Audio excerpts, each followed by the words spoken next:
السلام علیکم، اعوذ باللہ من الشیطان الرجیم، بسم اللہ الرحمن الرحیم۔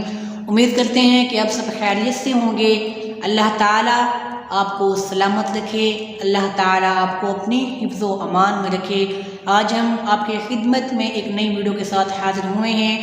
اللہ تعالیٰ سے دعا ہے کہ آج میں آپ کو جو کچھ بھی بتاؤں اللہ تعالیٰ ہمیں اس پہ عمل کرنے کی توفیق دے، آمین۔ تو پیارے بھائی، بغیر وقت ضائع کیے بڑھتے ہیں ہم آج کی اپنی ویڈیو کی جانب۔ دو کام ایسے ہیں کہ جو انسان کو تباہ و برباد کرنے کے ساتھ ساتھ ملعون بنا دیتے ہیں۔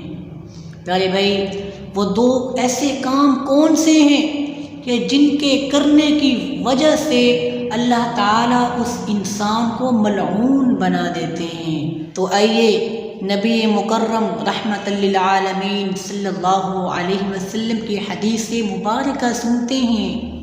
اس حدیث کو امام مسلم نے روایت کیا ہے، تو چلیے میں آپ کو ان کی کتاب میں لیے چلتا ہوں۔ سیدنا ابو ہریرہ رضی اللہ تعالی عنہ سے روایت ہے کہ وہ بیان کرتے ہیں کہ نبی مکرم صلی اللہ علیہ وسلم نے ارشاد فرمایا کہ دو ایسی جگہیں جو لعنت کا سبب بنتی ہیں ان سے اجتناب کرو۔ وہ دو جگہیں کون سی ہیں؟ اب صلی اللہ علیہ وسلم نے ارشاد فرمایا کہ جو گزرنے کا راستہ ہے وہاں پہ قضاء حاجت سے اجتناب کرے۔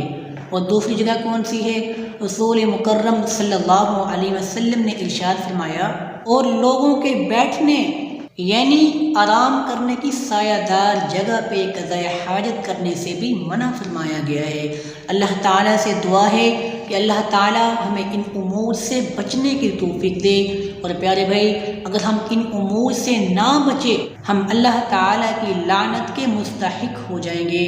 اللہ تعالیٰ سے دعا ہے کہ اللہ تعالیٰ ہمیں ان امور سے بچنے کی توفیق دے۔ پیارے بھائی، امت مسلمہ کے ہونے کے ناطے ہمارا یہ فرض بنتا ہے کہ آپ صلی اللہ علیہ وسلم کے ایک چھوٹے سے پیغام کو بھی ہم لوگوں تک ضرور پہنچائیں۔ تو آپ ہماری اس ویڈیو کو آگے شیئر کر دیں، کیونکہ اللہ تعالیٰ قرآن مجید میں ارشاد فرماتے ہیں کہ تم بہترین امت ہو کہ جو لوگوں کے لیے نکالی گئی ہو، کیونکہ تم لوگوں کو نیکی کا حکم دیتی ہو اور برائی سے منع کرتی ہو۔ اللہ تعالیٰ سے دعا ہے کہ اللہ تعالیٰ ہمیں اب صلی اللہ علیہ وسلم کے نقش قدم پہ چلائے، اللہ تعالیٰ ہمیں ان کے اسوہ حسنہ پہ چلائے، آمین۔ تو پیارے بھائی، ملتے ہیں ایک نئی ویڈیو میں نئے جذبات کے ساتھ، نئے احساسات کے ساتھ۔